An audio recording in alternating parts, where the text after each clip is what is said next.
listening to Catholic Sprout, the daily podcast for Catholic kids that strives to plant seeds of faith.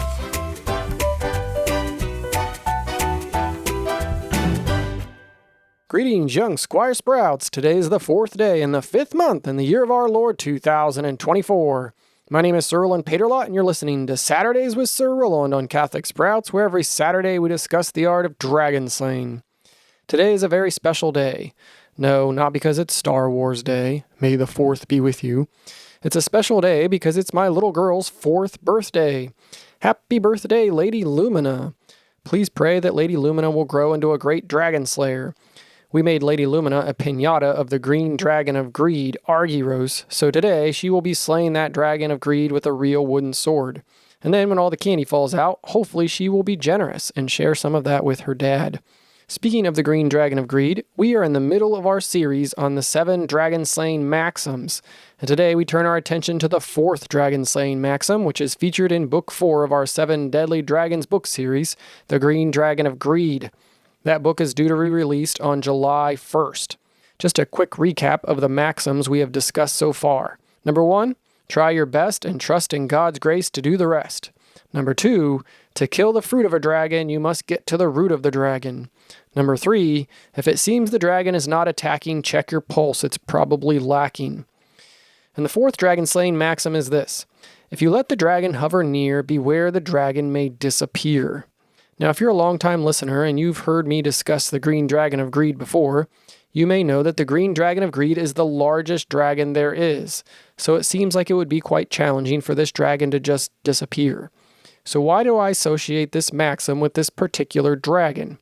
Well, again, remember that all the maxims help us fight in all the dragons, but with the green dragon especially, the more attached we become to the material possessions of this world and become greedy, the less we recognize what greed looks like.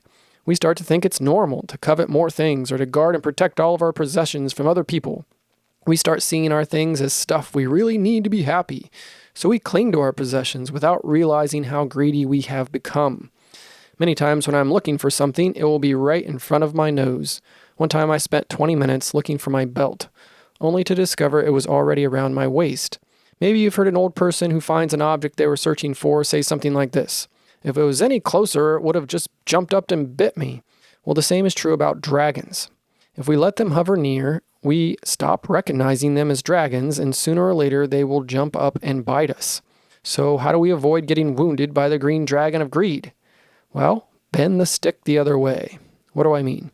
In our front yard, we planted a little apple tree a few years back, and I do mean little. It looks like a stick with leaves on it. It does produce some apples, but the tree's so little that the apples make the tree tip over. And when the wind blows from the west, that poor little tree keeps bending further and further to the east, so now it just is hunched over.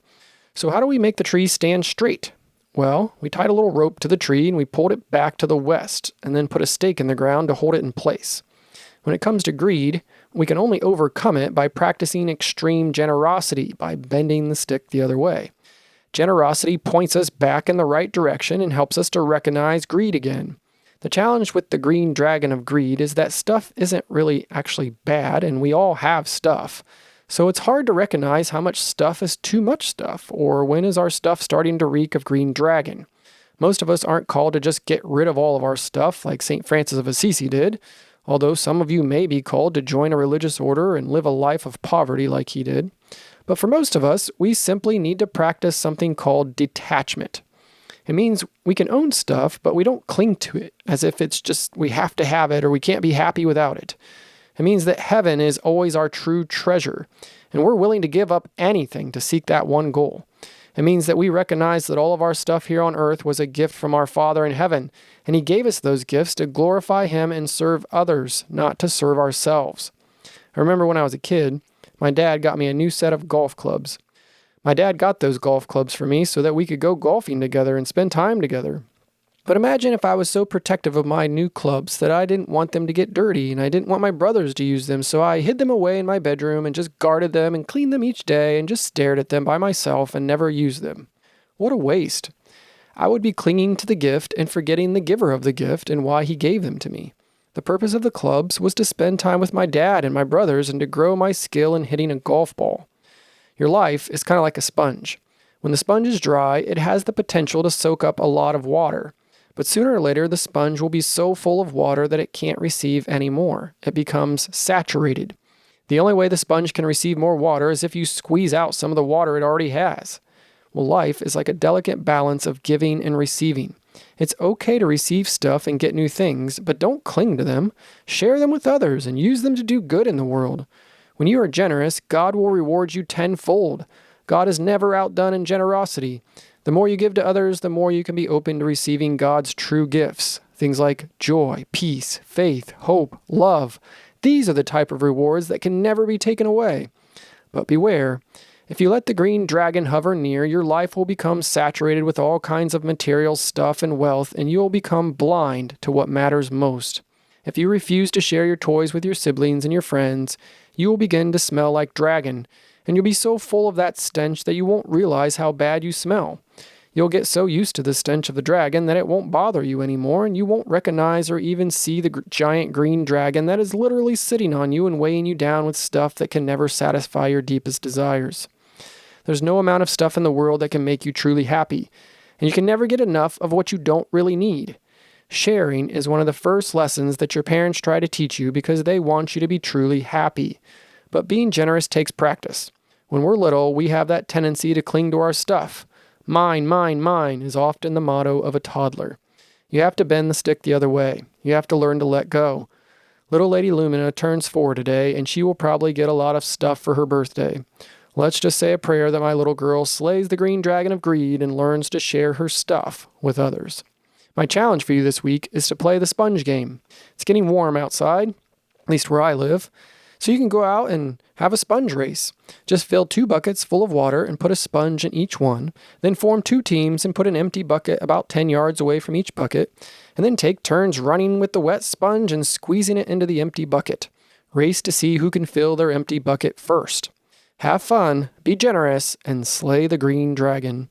And until next week, I'll leave you under the protection of St. Michael the Great Archangel, St. Joseph the Terror of Dragons, and Mary, Queen of the Angels, Our Lady of Grace, and the woman whose seed crushed the head of the dragon.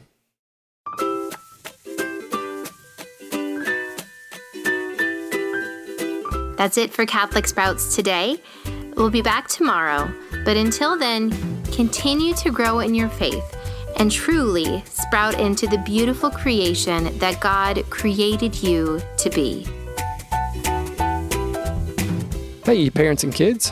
Our resource of the week for the Dragon Slayers Training Guild is a free downloadable coloring page of Argyros, the Green Dragon of Greed, and a free coloring page of St. Francis of Assisi. If you aren't in our training guild, please register for free at extraordinarymission.com/7deadlydragons. And remember, listen to Catholic Sprouts every day, including Saturdays with Sir Roland.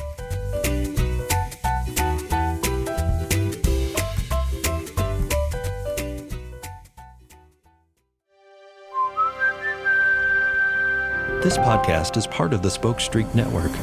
For more great podcasts, visit spokestreet.com.